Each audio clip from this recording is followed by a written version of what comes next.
Hi guys, I'm back. I think this is the right time para... right time? Ulit tayo.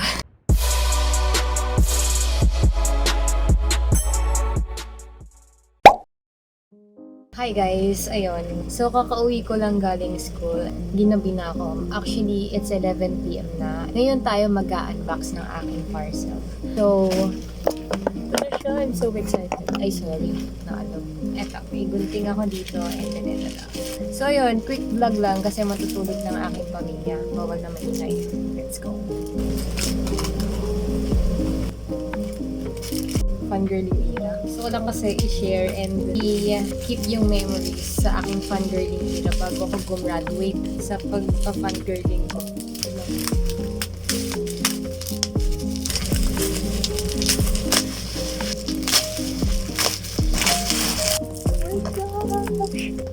Meron din ako video dati, nag-unbox ng photo cards.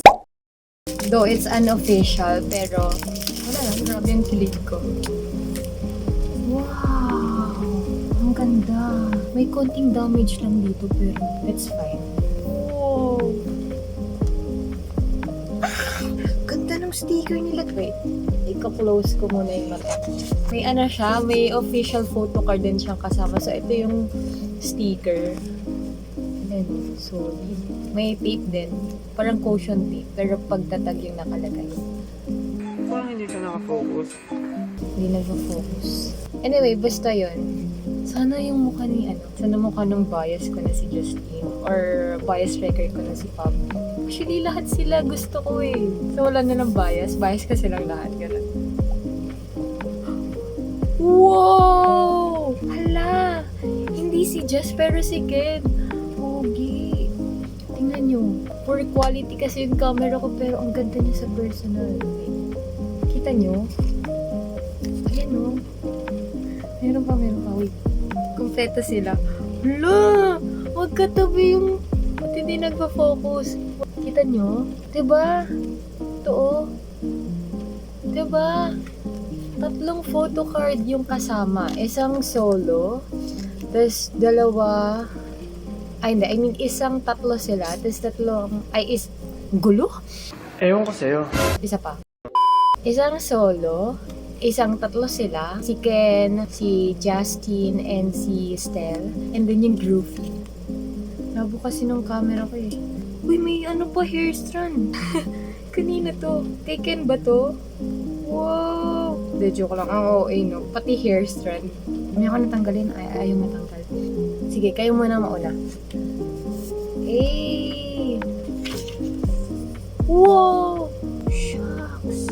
Okay. Ayun o. Kinikilig ako. Wala, ito yung favorite hairstyle na gustong-gusto ko kay Pablo. Promise, kakaiba talaga yung itsura ni Pablo pag ito yung style. Si Josh. Si Steph? Grabe. Wait, gusto ko lang makita ito. Ang pogi ni Ken dito. Parang ang expensive niya. Ang pangit magbigay ng review, pero kasi ito na guys. Talaga yun eh. Crush ko talaga ito eh. Grabe ang pogi niya. Isa pa ulit group. Sunod. And tigsasola. Hindi niya masyado makita kasi nagre-reflect yung ilaw. Pero yan. POV, nasa first floor ka, tapos sila nasa second floor. Grabe naman to, Ja! Wow! Grabe, tingnan nyo. Kita nyo yan? Promise, gandang-ganda ako sa headdress ni Kit. Right? Grabe makatingin, Stell. Grabe naman yan. Wala na iba sinabi kundi ang pogi. Uy! Ito, si Josh. Get wild tonight. Wait, next natin. Sorry, di mo kaya. Ganda ni Chona! Ay, hoy Ate Chona, huwag ka magtaray. Huwag ka maganda. Bakit ang taray ni Chona? Taray ni Chona! Ganda ni Chona! Ay, Oy, Ate Chona, huwag kang magdrama.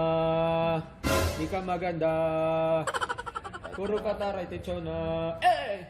Ganda si Chona! Ganda si Chona! Ganda si Chona! Ganda si Chona! Ganda si Chona! Ganda si Chona! Pero mataray si Chona. Yan. Chona! So, grabe guys, so look. Kita niyo ba? Ganda.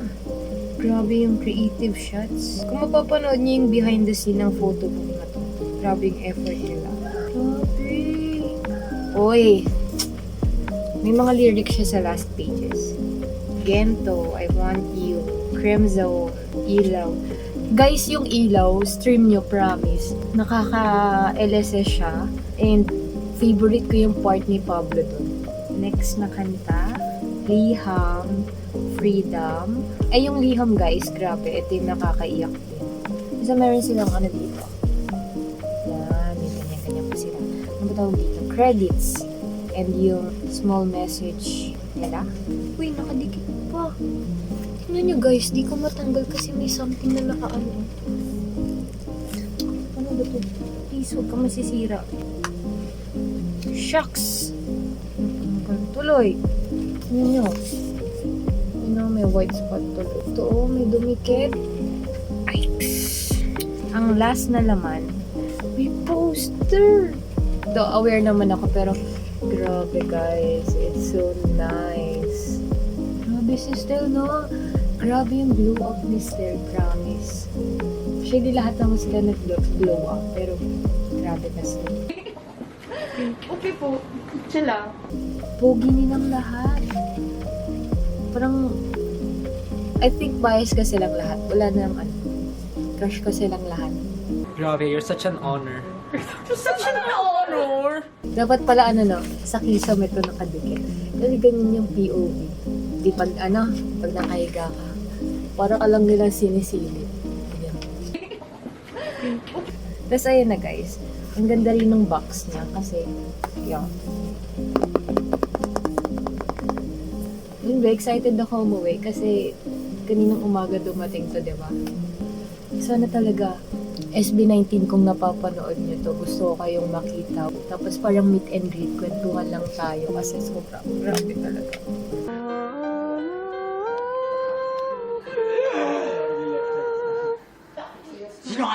Aside sa Ben and Ben, kayo talaga yung isa sa mga hinangaan ko. Grabe, you're such an honor. You're such an honor! Di ka sayang, di kailangang manghinayang. Takits soon, please. Kwentuhan tayo ng medyo matagal. Tapos, yung haharanahin nyo ako. Bakit pa ba nagawa? Nasaktan ko ang isang tulad mo na labis na nagmamahal. Tapos, parang ano, nag-concert kayo pero ako lang yung audience. Ewan ko sa'yo. Ang demanding ko sa part na yun. Guys, I'm so proud of you. Grabe, you're such an honor. Actually, tinry ko namang pigilan na hindi maging fan yun. Though na-appreciate ko kayo. Hindi naman ako yung isa sa mga parang nag-look down sa inyo or parang pinupullback kayo. Ang lala, ang solid nyo. Tinry ko pigilan hindi maging fan nyo kasi ang gastos mag-fangirl. Pero, here I am. Bumili ng merch nyo. My first ever official merch. Ay, actually, hindi pala. Ang first ever ko is itong si Damtin. Ito. Libre to sa akin ng kaibigan ko na si Marley. Kasi, nagkita kami nun. Yung first ever work niya and yung first ever salary niya, nilibre niya kami nung isa ko pang friend na 18 din. Tapos, I got this. Thank you very much, Marley. So, ayun guys. Thank you for watching kahit na parang ewan ko, very quick vlog lang. Hindi ko na masyado napakita yung excitement ko and yung kilig ko. Pero kung alam nyo lang, grabe. Thank you guys. SB19, see you soon. Bye guys. Thank you.